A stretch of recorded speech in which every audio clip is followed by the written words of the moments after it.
This is Ag Matters PM from the Iowa Agribusiness Radio Network, brought to you by the Iowa Soybean Association, your daily recap of the information that affects Iowa's farmers, producers, and consumers, right here in the heart of the heartland.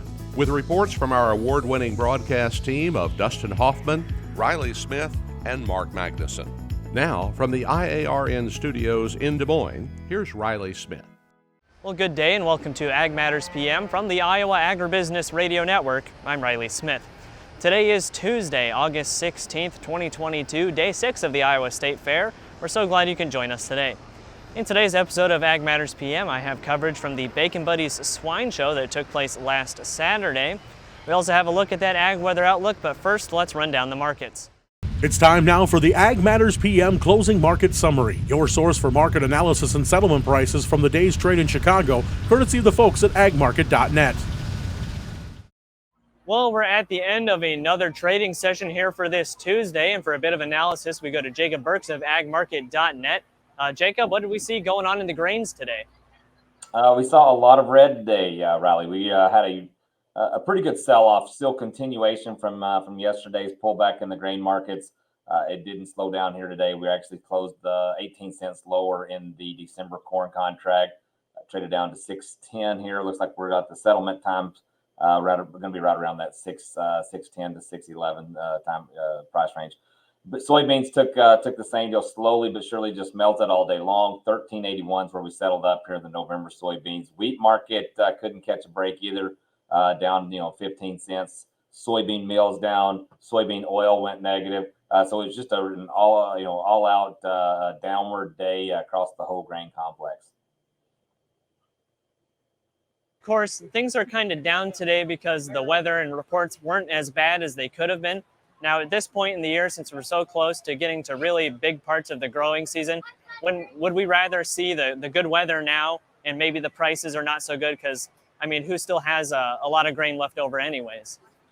Well, that's a good point. I mean, you seasonally see that push down in towards, the middle of September. When you start to get some combines rolling, between now and the middle of September, you're going to hear everybody having all kinds of different feet on the ground, crop tours. You're going to continue to hear about a lot of tip back, a lot of poorly pollinated fields, and that's what the focus is going to be on. So these reports, these tours that we see a lot about, that's going to be very important as we go into that September report and see what we do with that yield. But as far as good weather, I mean, I'm assuming you guys may have had to pull an umbrella out there at the state fair. But that area was been really needing some rains. From what I hear in the reports, we had some decent rains. Obviously, we could have used better. Some of the Sioux Falls area up in the northwest corner of Iowa got some rains. Those rains, it's still a weather market. I know that some of the worst part of the pollination has been already through, but we still need to go ahead and finish up this bean crop. We need to look at filling these kernels, and so these rains that were coming through are not going to hurt. And I think those are very important right now. That's helping this push down during the seasonality. So would you rather have them now? You want them all the time, right? And so I think, right, is it better or worse? Obviously, would have liked to have them a couple of weeks ago, but having these rains now are very important to finish this crop out. All right, and of course, you mentioned that September report, and that's kind of the first one where we actually get to see, we've had some time to check out analysis in the fields and everything. So what do we think we could see there? That report is going to be very pivotal. You don't typically see just a whole lot of adjustment August to September, but you very well could, especially when you start seeing some of these private reports come out. I think it's important for a producer that's out there listening to go ahead and have some risk management made between now and that report time. I think between now and then it's going to just be hard to have some type of positive news. We're going to rely on different crop tours and different weather models and stuff like that. So I think it's very important to have some of that risk management in place, getting some sales made, getting some option strategies in place, whatever you like. But I do feel like as you go forward into the next spring, there's some optimism there. We're going to be pretty tight supply again, and if you continue to take that yield back a little bit, there's going to be opportunities beyond harvest. All right, and what are we seeing on the other side of the marketplace in the livestock complex? Well, you did see kind of just the opposite, that relationship between feeder cattle and corn an inverse, is really took off today. We actually saw the feeder cattle jump, to $1.8547 in September. That's $2.47 higher at the close. So a very, very strong day in the feeder cattle. Live cattle up $1.50.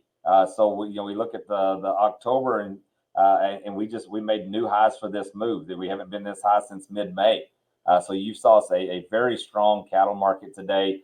I think that the cash has been coming up here in the north, even in the south. We've been cleaning up some of these weights. We feel like the culling situation has maybe taken a back seat now, and we're starting to get a little more current in these feedlots, and that's done nothing but help. I do feel like after the last 2 days, we had really turned relatively negative in the live cattle, and so today's action was really a strong and kind of a surprise. If you look at the hog market, had just the opposite effect. They were $3 lower in December, traded 87.70 at the close. All the way out through the end of the year, through the mid next year, we saw $2 plus fall, and a lot of that could be some of this China economic problems that we had. They give reports at the beginning of the week that showed their economy may not be growing as fast as they want it to be. All right, Jacob, lots of great information today. For those of our listeners and our watchers, and even those who are watching us at the State Fair right now, if they'd like to get in touch and learn more from the folks at agmarket.net, how can they do that?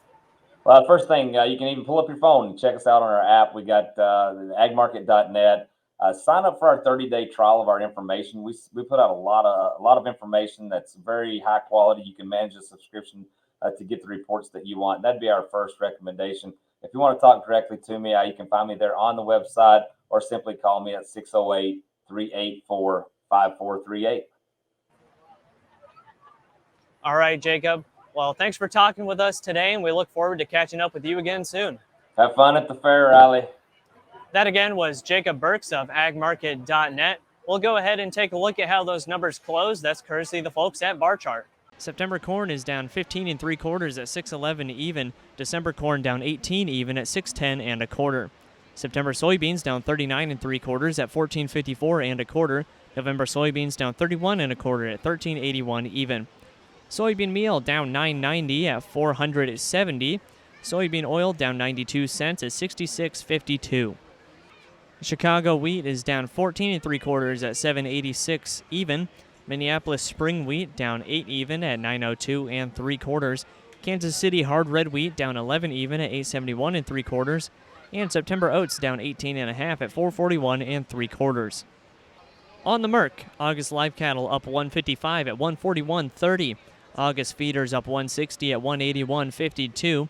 October lean hogs down $4 at 96.57. Pork cutout down $3.47 at 106.35. And Class 3 milk up a penny at 20.17. And that's been a check in the markets here on Ag Matters PM. We're going to go ahead and take a quick break to hear from our sponsor, the Iowa Soybean Association and the Soy Checkoff. When we come back, I have coverage from the Bacon Buddies Swine Show from this past Saturday. This is Ag Matters PM. Iowa Soybean Association is driven to deliver for Iowa's 40,000 soybean farmers. We're proud to provide objective agronomic research, a helping hand with soil and water stewardship, and timely industry news powered by the Soybean Checkoff. Learn more at iasoybeans.com. Welcome back to Ag Matters PM from the Iowa Agribusiness Radio Network. I'm Riley Smith. Well, like I said earlier, we have coverage from the Bacon Buddies show that was from last Saturday. Bacon Buddies is a swine show where mentors, 4-H and FFA kids from around the state volunteer to pair up with some disabled individuals or buddies to give them an opportunity to go through the swine show. I had the opportunity to talk with several of the people affiliated with the event. First off, I spoke with Kylie Brown. She's the FFA member from Earlham who spearheaded the event. Well, we're here at the 2022 Bacon Buddies Swine Show here in the Swine Barn at the Iowa State Fair. We're talking with Kylie Brown. She started this whole thing going off. So first off, what gave you the idea to start the Bacon Buddies show?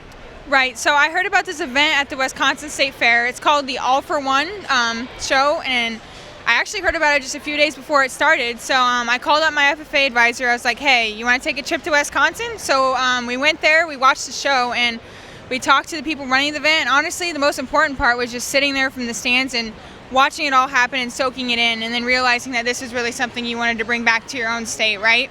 So then after that, of course, their state fair is a few days before ours. Actually, I think it's about a week.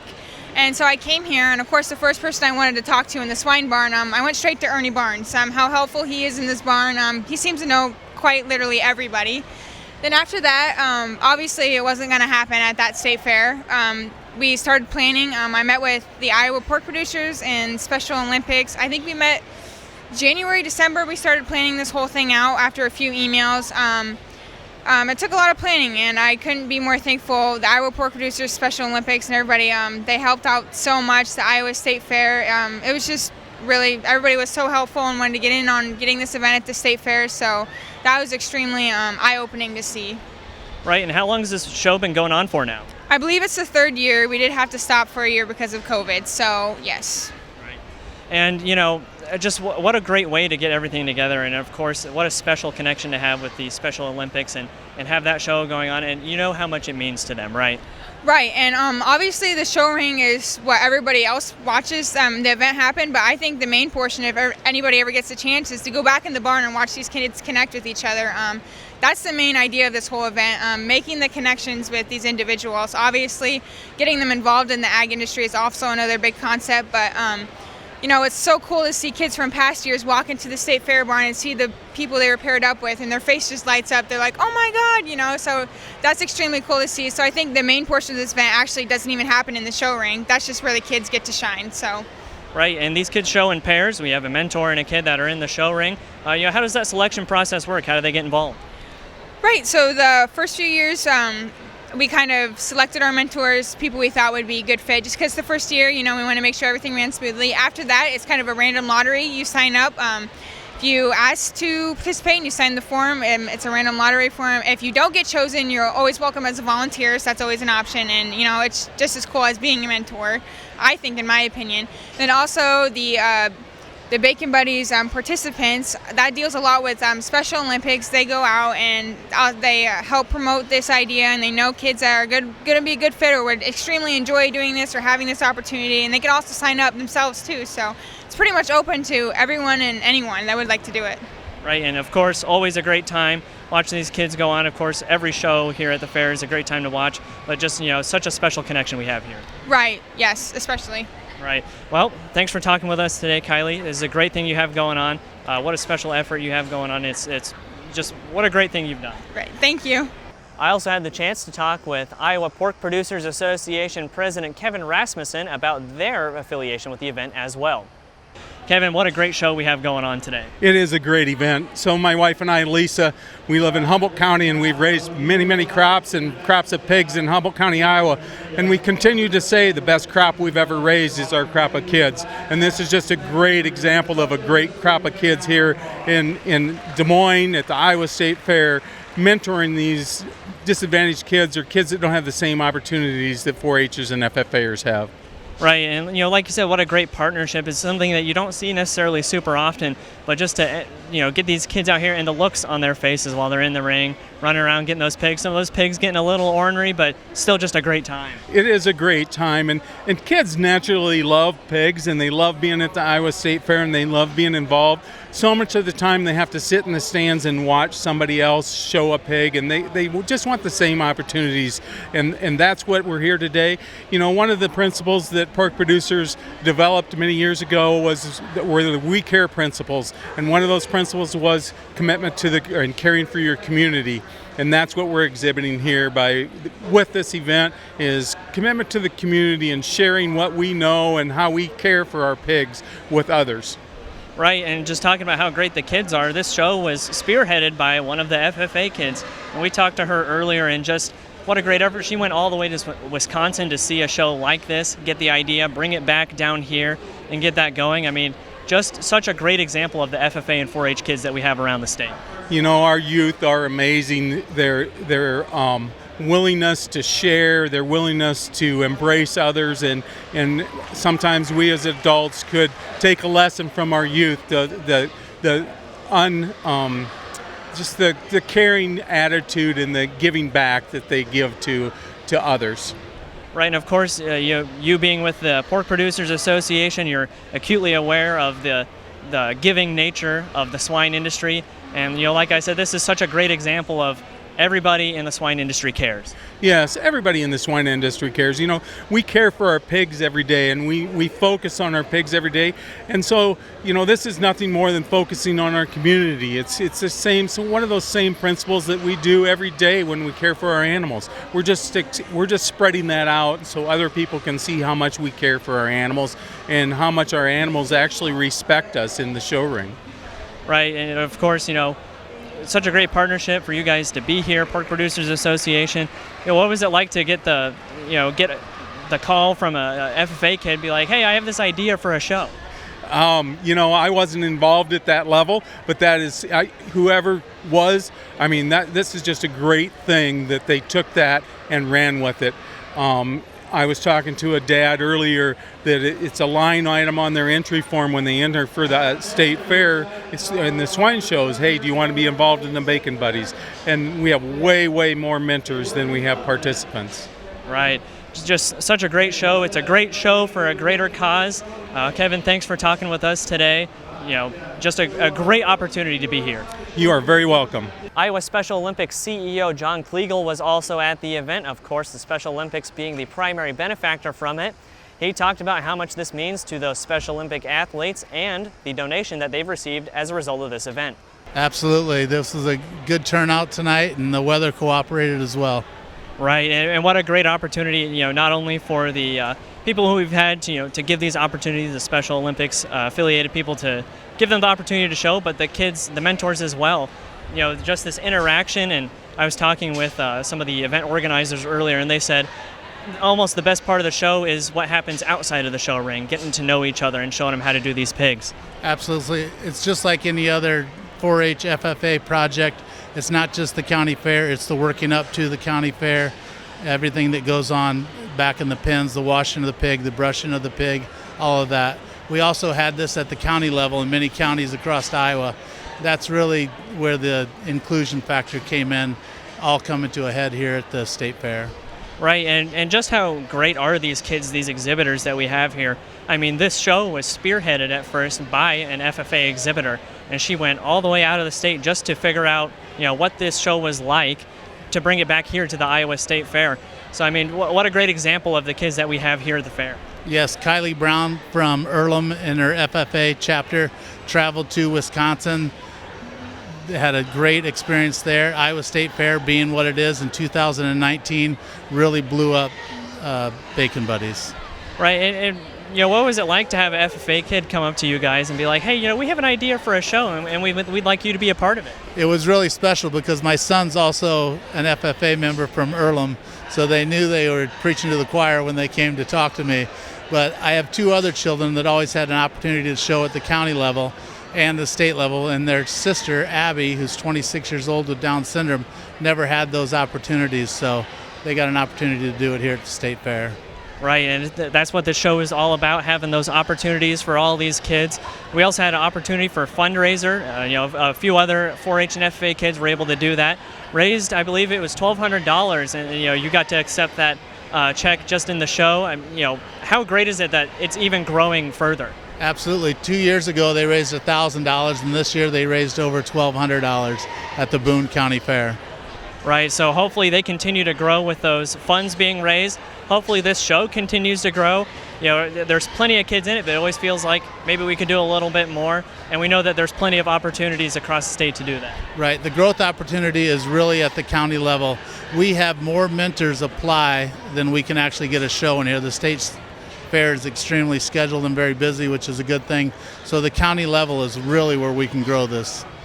All right, John. Well, this is such a great partnership that's going on here at the State Fair. A great example of the swine industry and just the people of Iowa and how they care. So, you know, thanks for talking with us today. Thank you very much. Finally, I also talked with the judges for the event, Matt and Heidi Rohrig. Not only are they affiliated with the swine industry, they've been judges for quite a while, they also have a preschooler who has Down syndrome, and they talked about how it's just so great to see those opportunities for kids like her. We have the judges here, Matt Rohrig and Heidi Rohrig. First off, great job judging today. It was great talking with those kids. Some of them had really great things to say. Others were a little shy, but you know, tons of personality here. You know, what was it like to be in the ring and just get to interact with these kids showing the pigs?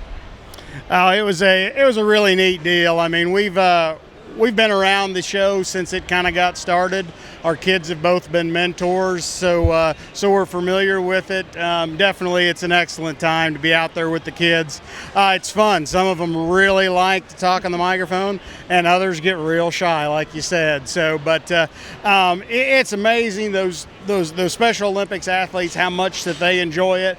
But what's really hits home is how much those mentors, how much it brings them out of their shell. And it's such a great event for both sides that, we want to say we're doing it for one side, but the reality is it encompasses a whole that's sure a great event. So. Right. Something we've been talking about a lot tonight is that the show in the ring is great, but some of the best times from this and the memories come outside the ring, with the mentors and the kids working together, learning how to show that pig, and doing all of the caring procedure for it. And it's just what a great cause we have going on. Yes. Oh yes, it's amazing. The thing is both sides learn so much, and so it's very close to our heart because our youngest has Down syndrome, and so that's something that's important to me. That inclusion and getting the opportunity to do something. I want her to have every opportunity to do everything she ever wants to do. And so if these kids want to show livestock, that's huge. And I want to help every kid that wants to do it, do it. Right. Yeah, I have a cousin with Down syndrome as well, so I know that how much wanting to help that out and give them all the opportunities they can.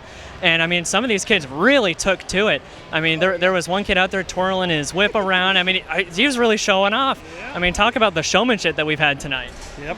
Yeah, no, the kids did an excellent job, and you really hit the nail on the head. Talking about what happens in the ring is important, but what's outside of the ring, and that's not just this event. That's your 4-H and your FFA stuff in general. All these youth livestock activities. Those kids that are on both sides are there, and they're meeting a lot of friends. They're doing things with those kids, and that's what they remember. We're all here to compete in the show ring when it comes to show day, but those kids it's very important to both sides about how they get together beforehand and just what they learn in that interaction, and it's excellent. But those kids, when they're in the show ring, it's amazing how good of a job some of them do. Some of them just really took to it. You can tell those mentors got them tuned in, and it's sure fun to watch. A smile on them kids' face, man, how do you replace it? Yeah, I got the mic taken away from me one time. Yeah, some of them are just all really into it, and that's exactly what we want to see from this show. And, just to speak to how great these kids are, these exhibitors, this event was spearheaded by an FFA member from Earlham. Yes. She went out of state. Yes, yeah. She went out of state just to see what the show was like in Wisconsin, to bring it back here to the Iowa State Fair. What a great example is that of the kids that we have in the state. She's a phenomenal young lady, and she in Madison County did one, a Bacon Buddies show, and we just did our first one in Adair County. We called it Show Stock Buddies, though, and we encompassed goats, sheep, and pigs. So our daughter actually got to show sheep and really loved. We've been teased a lot now that we're going to be having sheep at the farm as well. Yeah. Right. Just what a great thing from this show. And like you just said, maybe some of these kids will take to showing themselves and keep doing it in the future. And that's exactly what we want to see. We want to spread this passion for showing and just to show everybody that we care. Yeah, absolutely. It's something where hopefully these kids, even if it's not in the show ring, but they want to go out and do more and be active, and it's a great event, and we certainly appreciate all their help. I'm sorry. Well, you got a hug. That's the one. Yep. Oh, I think we got a cord there. Yeah. Right, there we got a little cameo in the video today. Say hi. Can you say hi? Oh no! No! Just say hi. Say hi. Wait. Tell them hi. There we go. There you go. Yeah, that's all right. That's okay. Yep. So yes. Yes. This is our daughter, Treva. There we go. Well, what a great show today. Hopefully this show continues to spread and just get bigger every year, and we just get that opportunity to have more kids involved. Yeah, absolutely. It's amazing. Thank you to everyone that comes out, because it's amazing how many people that are in the stands for this event. They're just as full as they'll be anytime during the show, during the actual 4-H FFA show. So it's neat, and it's great for all these young people to come and watch and just want to be involved and interactive. It's fabulous, and definitely thank you for Iowa Pork for continuing to spearhead this deal. It's fabulous. And the way it's grown into these counties, like Heidi talked about, and she was very instrumental in the one at our county, but it's awesome how it's just starting to spread. and it's going to be great to watch it grow in the future. Well, Matt, Heidi, thanks for talking with us today. Great job in the show ring, and of course we want to see this keep going. Right, good job. She says thank you. Signs. And that's all for our Bacon Buddies coverage from the swine show this year. Let's go ahead and take a look at that ag weather outlook. Well, today's a beautiful day at the Iowa State Fair. Just awesome conditions. There's a little bit of cloud cover that comes in periodically to take the heat off. But even then, the heat's not that hot today, and you can tell because there's a ton of people at the fairgrounds today. So let's go ahead and take a look at what the National Weather Service has in store for the next 24 hours. As you can see here from the National Weather Service, it's a beautiful day for the Iowa State Fair. Today we've got scattered showers and thunderstorms and variably cloudy conditions across the state. Temps range from the low 70s to about 80. Tonight, partly cloudy skies and cooler. Lows overnight should range from the mid-50s to low 60s. And tomorrow, sunny skies and very comfortable. Highs will be in the upper 70s to low 80s. Looking at the affiliate weather map for tomorrow, Cherokee will see sunny skies and a high of 78. Shenandoah, sunny and a high around 80. Des Moines, sunny and beautiful with a high of 83. Albia, sunny and 82. Waterloo, sunny and 81. And Clinton is looking to be sunny with a high of 79. For more detailed forecasts in your part of the state, make sure to check in with your local Iowa Agribusiness Radio Network affiliate. And that's been a check of the Ag Weather Outlook, and that also brings us to the end of this episode of Ag Matters PM. You can find all of our content on our website at iowaagnet.com. You can also follow us on social media at Facebook, Twitter, and TikTok. And you can find all of our video content on our YouTube channel. So make sure to check out that and subscribe and hit the notification bell to see when those videos go live. Don't forget as well our free Twice Daily Market podcast on Apple, Amazon, Google, Spotify, and Podbean. From the Iowa State Fair, I'm Riley Smith. For Avery Haskell, Mark Magnuson, and Dustin Huffman, we thank you for watching. This has been Ag Matters PM.